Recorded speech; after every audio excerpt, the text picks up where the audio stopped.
Yes. അപ്പം നമുക്ക് ചെറിയൊരു ചോദ്യത്തിൽ തന്നെ തുടങ്ങാം. എന്താണ് കോഷ് എന്ന് പറയും? നിങ്ങളുടെ ഐഡിയ എന്ന് പറഞ്ഞേ.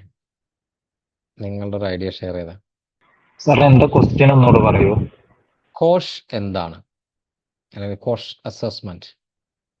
ഹെൽത്തിന് ഹസാർഡായിട്ടുള്ള മെറ്റീരിയൽസ് നമ്മൾ കുറച്ച് കൺട്രോൾ മെഷേഴ്സ് സെറ്റ് ചെയ്തിട്ട് മെറ്റിഗേറ്റ് ചെയ്യുന്ന ഒരു പ്രോസസ്സാണ്. ഓക്കെ. പിന്നെ വേറെ എന്തെങ്കിലും ഒരു ഒപ്പീനിയൻ ഉണ്ടോ? Control of substances hazardous to health. That is cost. അത് അതിൻ്റെ ഒരു ഇതാണ്, എന്താ പറയാ, ക്രോണിയാണ് ആക്ച്വലി. മീൻസ് അതിൻ്റെ ഒരു ഡെഫിനിഷനാണ്. വർക്ക് പ്ലേസിൽ യൂസ് ചെയ്യുന്ന സബ്സ്റ്റൻസിന് അതിന്റെ റിസ്ക് അസസ്മെന്റ്, അതുപോലെ അതിന്റെ ഹസാർഡ്സ് ഐഡന്റിഫൈ ചെയ്യുക, ആ പ്രോസസ്സിന് അല്ലെങ്കിൽ പ്രൊസീജിയർ എന്ന് പറയുന്ന പേരാണ് കോഷ് എന്നാണ് എന്റെ ഒരു അറിവ്. നമ്മുടെ സൈറ്റുകളിൽ പലതരത്തിലുള്ള സബ്സ്റ്റാൻസസ് യൂസ് ചെയ്യും. പെയിന്റിങ് ഐറ്റംസ്, സിമെന്റുകൾ, കെമിക്കൽസുകൾ, പലതരത്തിലുള്ള കെമിക്കൽസുകൾ. അപ്പം അതിൻ്റെയൊക്കെ റിസ്ക് അസസ്മെന്റ് ചെയ്യുന്നതാണ് കോഷ് എന്നാണ്. അതിൻ്റെയൊക്കെ കോഷ് അസസ്മെന്റ് നമ്മൾ ചെയ്യാറുണ്ട്, ഇത് റിസ്ക് റെഡ്യൂസ് ചെയ്യുന്നതിന് വേണ്ടിയിട്ട്. അത് ആസ് പെർ MSDS വെച്ചിട്ടാണ് നമ്മൾ ചെയ്യാറുള്ളത്. എൻ്റെ ഒരു അറിവ്. അപ്പോൾ ഏകദേശം നമുക്ക് ചെറിയൊരു ഐഡിയ ആയിട്ടുണ്ട്. കോഷ് എന്താണ്, എന്തിനു വേണ്ടിയാണ് കോഷ് ചെയ്യുന്നത്, പിന്നെ കോഷിൻ്റെ ഒരു ഹിസ്റ്ററി ആർക്കെങ്കിലും അറിയാവോ? നിങ്ങൾ വർക്ക് സൈറ്റിൽ ഇപ്പോൾ നമ്മൾ കെമിക്കൽസിനെ കുറിച്ച് പറഞ്ഞു. അങ്ങനെയാണെങ്കിൽ റേഡിയോഗ്രാഫി ഒക്കെ ചെയ്യുമ്പോൾ കോഷിൻ്റെ ആവശ്യമുണ്ടോ? ആവശ്യമുണ്ട്. എന്താണ്? റേഡിയോഗ്രാഫി ചെയ്യുമ്പോൾ എന്ന് വെച്ച് കഴിഞ്ഞാൽ ഹൈ ഇന്റൻസിറ്റി ഉള്ള റേഡിയേഷൻ ശരീരത്തിലോട്ട് വരില്ല. അപ്പൊ ഇതൊരു ഹസാർഡസ് സബ്സ്റ്റൻസ് ആയിട്ട് നമുക്ക് കണക്കൂട്ടാം. അപ്പോ നമ്മൾ അതുകൊണ്ടാണല്ലോ റേഡിയോഗ്രാഫി ചെയ്യുമ്പോൾ പേഷ്യൻസിന്റെ കൂടെ പോലും ആരെയും നിർത്താറില്ല. പിന്നെ ഇത് ചെയ്യുമ്പോഴായാലും ഒരു ഷീൽഡിന്റെ അപ്പുറത്താണ് നഴ്സുമാരൊക്കെ നിൽക്കില്ല. അത് അങ്ങനെ ഒരു സംഭവം ഉള്ളതുകൊണ്ടാണല്ലോ അങ്ങനെ നോക്കിയിട്ടല്ലേ.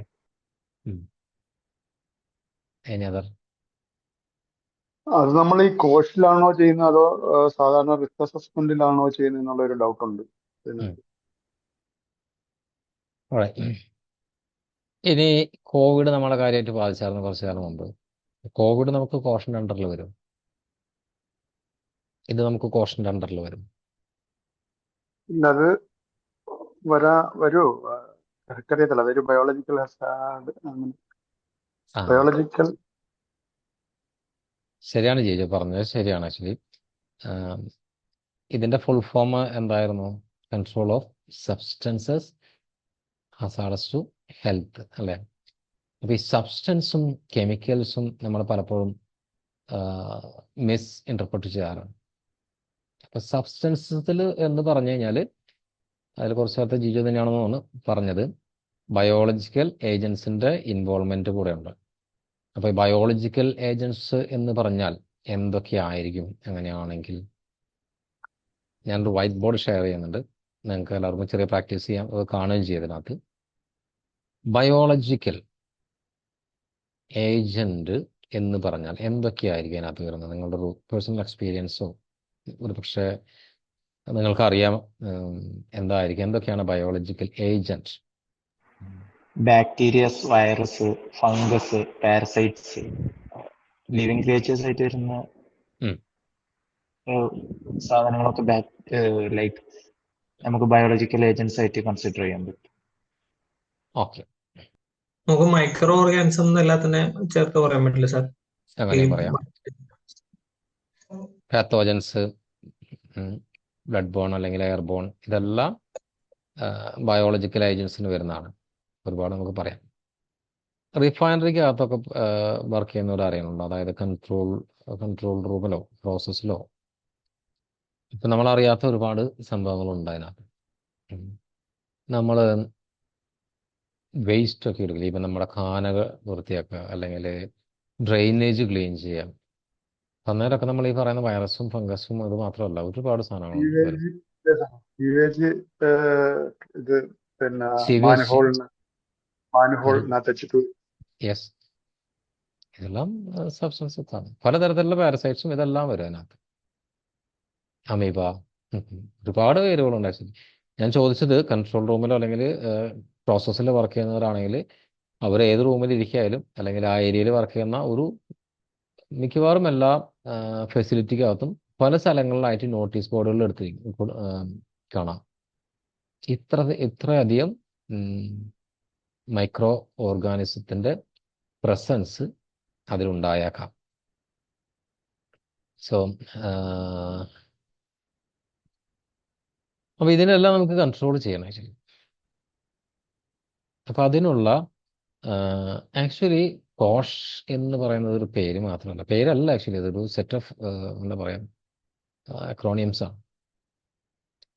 അതിൻ്റെ ഡെഫിനേഷനാണ് നമ്മൾ പറഞ്ഞത്. Control of substances hazardous to health. Actually ഇതൊരു ലെജിസ്ലേഷനാണ്. സേഫ്റ്റി അറ്റ് വർക്ക് ആക്ട് എന്ന് പറഞ്ഞ ഒരു പ്യൂർലി UK ബേസ്ഡ് ആയ ഒരു ലെജിസ്ലേറ്റീവ് റിക്വയർമെൻ്റ് ആണ്. എനിക്ക് തോന്നുന്നു 1989 മറ്റാണ് ഇത് ഇംപ്ലിമെൻ്റ് ആവുന്നത്. ഇതിന് ഇമ്പോർട്ടൻസ് വരാൻ പല കാരണങ്ങളുണ്ട്. സാധാരണ നമുക്ക് സൈറ്റിൽ പ്രതീക്ഷിക്കാവുന്ന ചില അപകടങ്ങളും ഹസാർഡുകളും എന്തൊക്കെയാണ് മോസ്റ്റ് കോമൺ ആയിട്ടുള്ളത് ഒന്ന് പറയാമോ ആർക്കെങ്കിലും? fall from height, trip, slip, electrical, fire, fire, mechanical hazard. Okay. Sir പിന്നെ മൈക്രോ ഓർഗാനിസംസിന്റെ ഇഷ്യൂസ് വരാം, ലൈക്ക് ലെപ്റ്റോസ്പൈറോസിസ് പോലുള്ള ലെപ്റ്റോസ്പൈറോ ബാക്ടീരിയ, വെന്റിലേഷൻ, ലീജിയോണല്ല ബാക്ടീരിയയുടെ ഇഷ്യൂസ്. ലെജിയോണല്ല, അത് നല്ലൊരു പോയിന്റ് ആണ് ആക്ച്വലി. ആക്ച്വലി നോർമലായിട്ട് നമുക്ക് പ്രതീക്ഷിക്കാവുന്ന apart from chemical or hazardous substances ഇവിടെ നിന്നല്ല നമുക്ക് വെന്റിലേഷന്റെ ഇഷ്യൂസ് കാരണം. വെന്റിലേഷൻ. ഓക്കെ. ഇംപ്രോപ്പർ ആയിട്ടുള്ള വേസ്റ്റ് മാനേജ്മെന്റ്, ലൈക്ക് ഫുഡ് വേസ്റ്റിന്റെ അക്യുമുലേഷൻ മൂലം റാറ്റ്സ്, മെയ്സ് ഒക്കെ വരെയുള്ള ഇൻഫെസ്റ്റേഷൻ വരാൻ ചാൻസസ് ഉണ്ട്.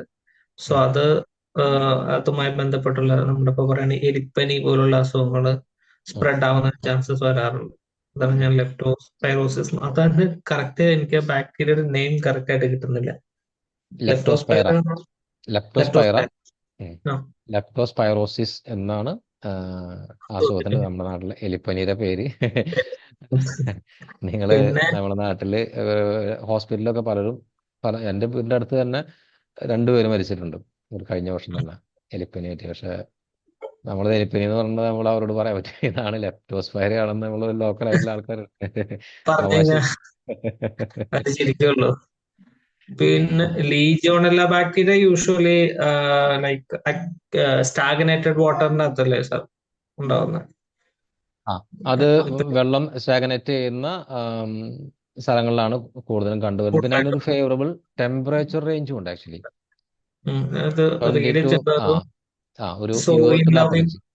വാട്ടർ ലവിങ് സോയിൽ ബാക്ടീരിയ ആണെന്ന് പറഞ്ഞ് കേട്ടിട്ടുണ്ടോ?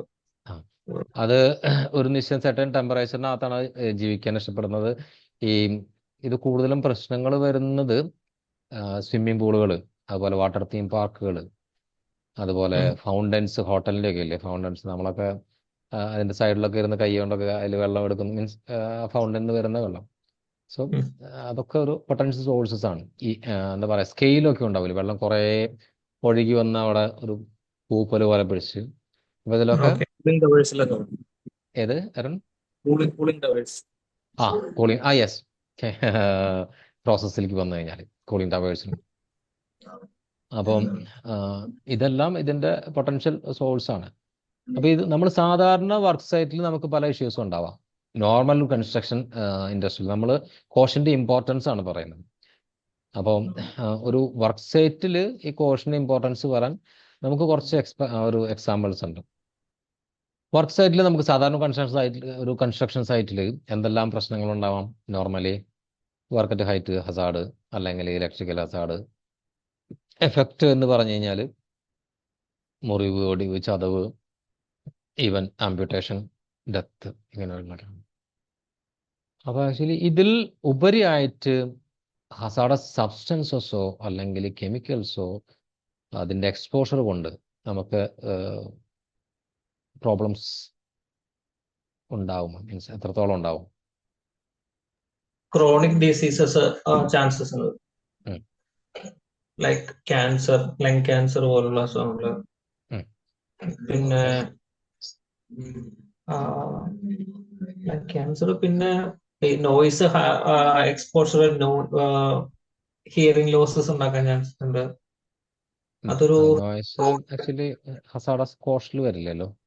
ഇല്ല. ഉം. അപ്പോ വരാൻ സാധ്യതയുണ്ട്. ഏത്? പിന്നെ ബ്രീത്തിങ് ഡിഫിക്കൽറ്റീസ് ഒക്കെ ഉം. ഈ കെമിക്കൽസുമായിട്ട് ക്ലോസ് ആയിട്ട് വർക്ക് ചെയ്യണം. ഉം.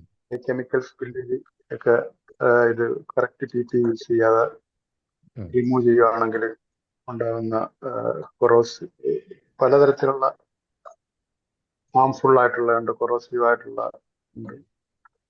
പിന്നെ എക്സ്പ്ലോസീവ് ഫയർ ഇതുമായിട്ട് ഹസാർഡുകൾ. അവിടെ പിന്നെ സാർ സ്കിൻ റിലേറ്റഡ് ഇഷ്യൂസ് വരാറുണ്ട്. യൂഷ്വലി സിമെന്റ് ഒക്കെ ആയിട്ട് യെസ്, ഓഫ് എക്സ്പോർട്ട് കോഴ്സ്. വരുമ്പോൾ ഡെർമറ്റൈറ്റിസ് പോലുള്ള സ്കിൻ റിലേറ്റഡ് ഇഷ്യൂസ്. ഓക്കെ. പിന്നെ അതുപോലെ ഡീസൽ എക്സ്പോഷർ വരുമ്പോൾ, ഡീസൽ അതുപോലെ ഓയിലായിട്ടുള്ള എക്സ്പോഷർ വരുമ്പോഴൊക്കെ സ്കിൻ റിലേറ്റഡ് ഇഷ്യൂസ് വരാൻ ചാൻസസ് ഉണ്ട്. ഓക്കെ. പിന്നെ എൻവയോൺമെന്റൽ റിലേറ്റഡ് ആയിട്ടുള്ള ഇഷ്യൂസ് ഉണ്ട്. ഇത് ഡ്രൈയോ മറ്റു കാര്യങ്ങളോ ഒന്നും വെക്കാതെ ഇത് സബ്സ്റ്റാൻസസ് വെക്കുക, ഇത് ഹാൻഡിൽ ചെയ്യുവാണെങ്കിൽ ഉണ്ടാകുന്ന പ്രശ്നങ്ങൾ. ഓക്കെ. യെസ്. അപ്പോൾ നമ്മുടെ ചോദ്യം, കോഴ്സ് എന്തുകൊണ്ടാണ് ഇത്രയധികം ഇമ്പോർട്ടൻ്റ് ആവുന്നത്? നമ്മുടെ ഗ്രൂപ്പിൽ ഈ ക്ലാസ്സിൽ എത്ര പേര് ഓയിൽ ആൻഡ് ഗ്യാസിൽ വർക്ക് ചെയ്യുന്നുണ്ട്? ആരെങ്കിലും ഉണ്ടോ? അല്ലെങ്കിൽ പ്രോസസ് കെമിക്കൽ? ആരുമില്ല ഓയിൽ ആൻഡ് ഗ്യാസിൽ വർക്ക് ചെയ്യുന്നവർ? ആഗ്രഹം മാത്രമേ ഉള്ളൂ സാർ.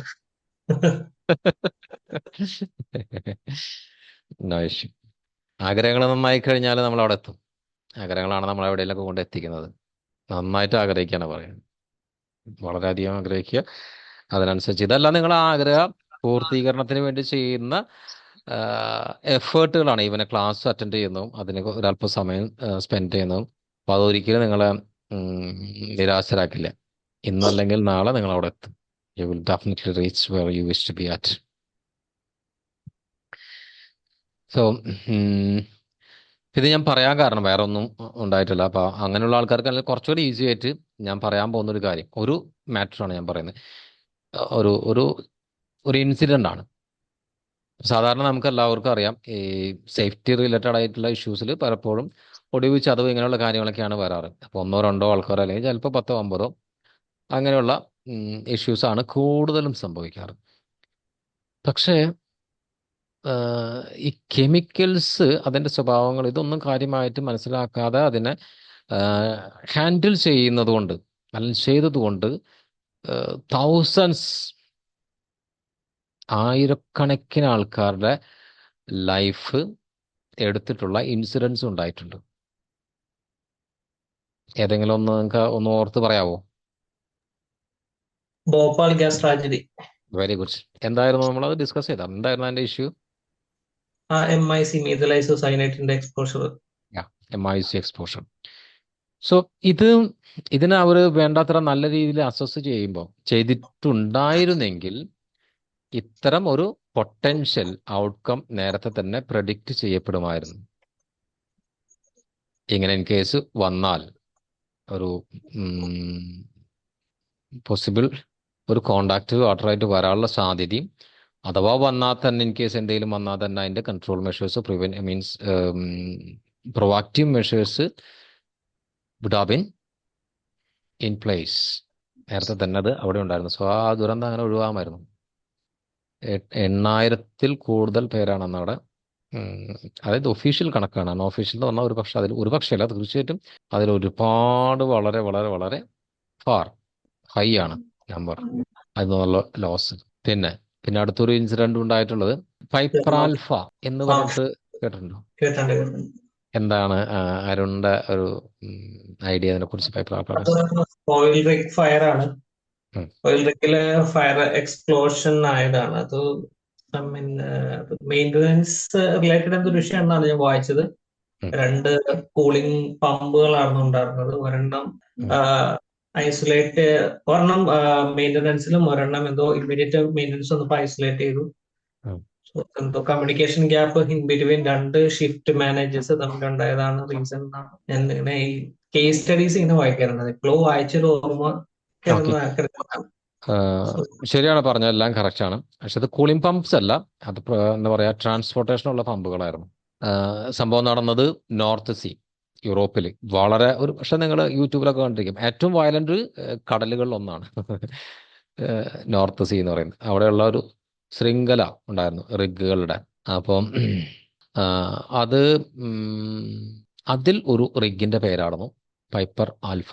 ഓക്സിഡന്റൽ പെട്രോളിയം എന്ന ഒരു giant company, oil and gas field, അവരുടെ ഉടമസ്ഥയിലുള്ള ഒരു റിഗ് പ്ലാറ്റ്ഫോം ആയിരുന്നു. ആക്ച്വലി അതൊരു ക്രൂഡ് ഓയിൽ പമ്പിംഗ് പ്ലാറ്റ്ഫോം ആയിരുന്നു. അതിനവർ മറ്റൊരു പർപ്പസിന് കൂടെ യൂസ് ചെയ്തു, കണ്ടൻസേറ്റ് എന്ന വാതകം കൂടെ പമ്പ് ചെയ്യാനായിട്ട്. അതിലേക്കൊരു അറ്റാച്ച്മെന്റ് കൊണ്ടുവന്നു, ഗ്യാസ് പൈപ്പ് ലൈൻ കൂടെ അതിലേക്ക് കൊണ്ടുവന്നു. ഈ മെക്കാനിക്കൽ ഫെയിലിയേഴ്സ് ആണ് അതിന് കാരണമായത് പമ്പിൽ. ഞാൻ ഒരു സെഷനിൽ നമുക്ക് എപ്പോഴേലും ഇതിനെക്കുറിച്ച് പറയാം. അതായത് ഇച്ചിരി ഡീറ്റെയിൽ ആയിട്ട് പറയാനുണ്ട്. അത് പറയാൻ ഏറ്റവും ബെറ്റർ ആയിട്ടുള്ള ഒരു സിറ്റുവേഷൻ എന്ന് പറയുന്നത് പെർമിറ്റ് വർക്ക് സിസ്റ്റത്തിനെ കുറിച്ച് നമുക്ക് ക്ലാസ്സുകൾ ഫ്യൂച്ചറിൽ വരും. അപ്പോൾ അന്ന് അതിനെക്കുറിച്ച് നമുക്ക് വളരെ ഇൻഡെപ്ത് ആയിട്ട് അല്ലെങ്കിൽ ഡീറ്റെയിൽ ആയിട്ട് പഠിക്കാം, എന്തായിരുന്നു അതിൻ്റെ കാരണം. ഈ കേസ് സ്റ്റഡീസ് ആക്ച്വലി ഇതൊന്നും ഒരു സോഷ്യൽ മീഡിയ ഇതിൻ്റെ ഒരു മലയാളം വെർഷൻസ് ഒന്നും ഇല്ല ഇതിൽ. നമ്മൾ ചെയ്യുന്നുണ്ട് ആക്ച്വലി, ഇതിൽ നമുക്ക് ക്ലാസ്സുകളുണ്ടാവും. സോ ഇത് അതിൽ സംഭവിച്ചതെന്ന് പറഞ്ഞാൽ ഇതേപോലെ തന്നെ കെമിക്കലിൻ്റെ പ്രോപ്പർട്ടി അറിയാതെ അതിനെ ഹാൻഡിൽ ചെയ്തു എന്നുള്ളതാണ്. ഇപ്പോൾ പ്രോപ്പർട്ടി എന്ന് പറയുന്നത് അതിൻ്റെ സ്വഭാവം വ്യത്യസ്ത രീതിയിൽ അത് പ്രതികരിക്കും, അല്ലെങ്കിൽ എന്താ പറയുക, ഇടപെടും. അതറിയാതെ ചെയ്തതുകൊണ്ടുണ്ടായത്, പ്രത്യേകിച്ച് ഹൈഡ്രോ കാർബൺസിനൊക്കെ ചില പ്രത്യേക സ്വഭാവങ്ങളുണ്ട്. അത് നമ്മൾ വേണ്ടത്ര അസസ് ചെയ്തില്ലെങ്കിൽ അത് വമ്പൻ ബ്ലാസ്റ്റുകളിലേക്കും ഇതിലേക്കൊക്കെ എത്തും. അപ്പം അന്ന് ആ ദുരന്തം ഉണ്ടായത് ആക്ച്വലി 1984 മറ്റാണെന്ന് എൻ്റെ ഓർമ്മ. ആ ഒരു പ്ലാറ്റ്ഫോമിൻ്റെ ആ പ്ലാറ്റ്ഫോമിൽ ഏകദേശം 226 പേര് വർക്ക് ചെയ്തിരുന്നു, ഓൺ ബോർഡായിരുന്നു. അതിൽ 176 പേര് മരണപ്പെട്ടു ഈ അപകടത്തിൽ. കുറച്ച് പേര് മാത്രമാണ് രക്ഷപ്പെട്ടത്.